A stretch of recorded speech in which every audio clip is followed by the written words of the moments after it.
The Galactic Council chamber fell silent as Ambassador Velthar of the Kryn Collective delivered the grim news. His translucent skin pulsed with distress, patterns that needed no translation. The Zathric Armada has breached the Outer Rim. 17 colony. Worlds gone, 2 billion souls, extinguished in a matter of cycles. His voice trembled.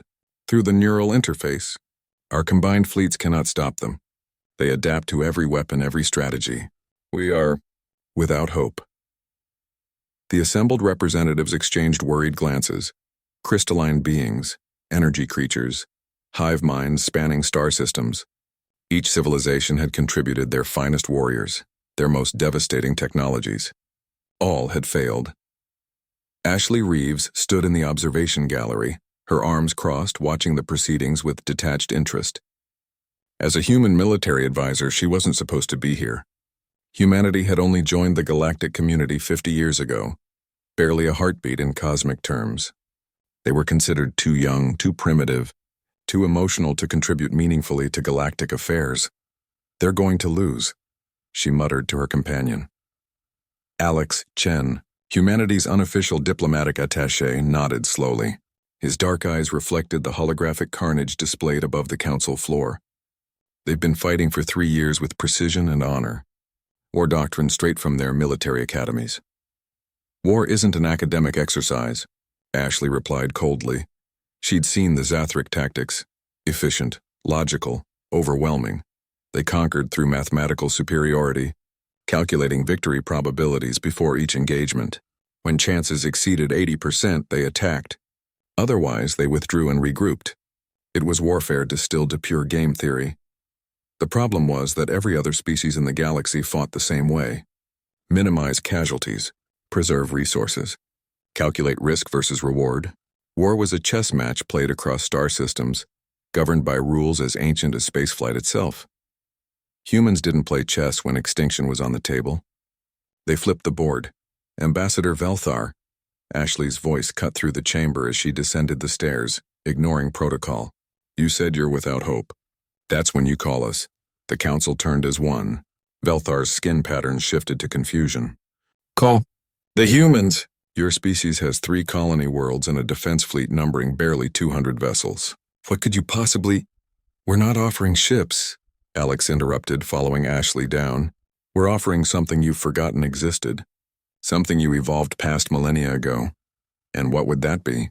The counselor of the Zen hegemony leaned forward, her multifaceted eyes gleaming with curiosity. Ashley smiled, and several nearby delegates instinctively recoiled.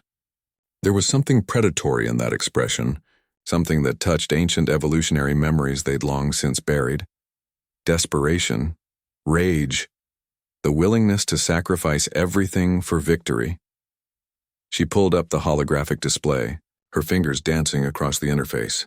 You've been fighting the Zathric for 3 years. We've studied them for 3 months.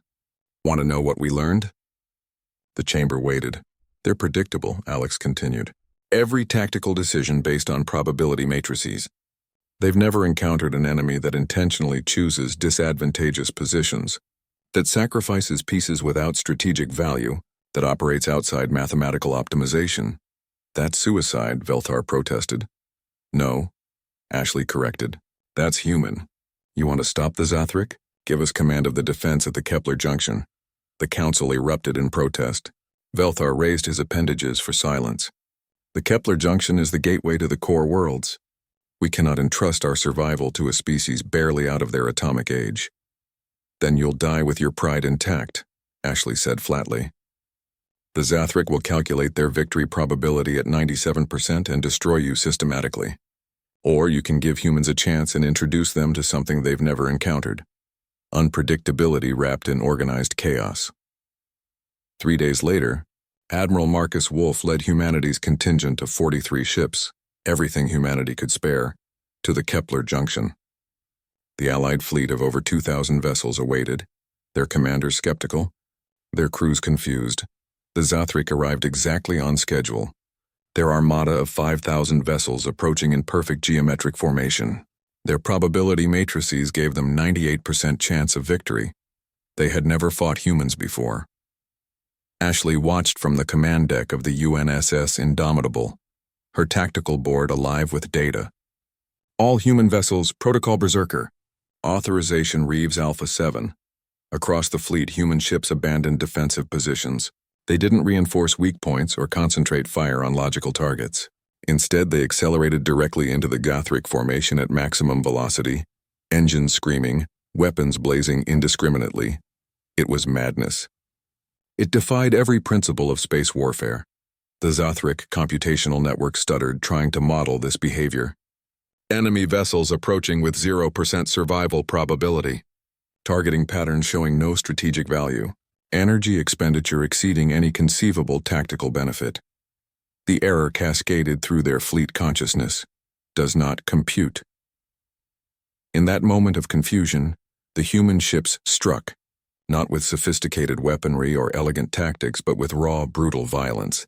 They rammed Zothric vessels, detonated their own reactors in proximity kills, launched boarding parties on suicide missions that captured enemy command ships through sheer audacity. The Allied fleet, following the human vanguard, found the Zothric formation fractured and reeling. For the first time in 3 years, the enemy retreated with victory probability still above 60%, because they'd encountered something their mathematics couldn't account for. Warriors who refused to accept the calculations, who redefined victory as forcing the enemy to blink first. Ambassador Velthar found Ashley in the medical bay afterward, her arm in a regeneration sleeve from the explosive decompression she'd survived. 15 human ships destroyed, over 4,000 casualties. His skin pulsed with sorrow. Such a terrible price. Ashley looked up, her eyes hard. We stopped them. That's what matters. But the cost is what humans pay for survival, Alex finished, entering with fresh casualty reports. We're not the strongest species or the smartest or the most advanced, but we're the most stubborn. We don't know how to quit even when we should. Velthar was quiet for a long moment. The Galactic Council wishes to discuss terms for humanity to lead the defense. Tell them, Ashley said, that they're calling in the galaxy's most dangerous species, not because we're powerful, but because when extinction threatens, humans don't calculate odds. We make the universe recalculate around us. The war lasted another 8 months.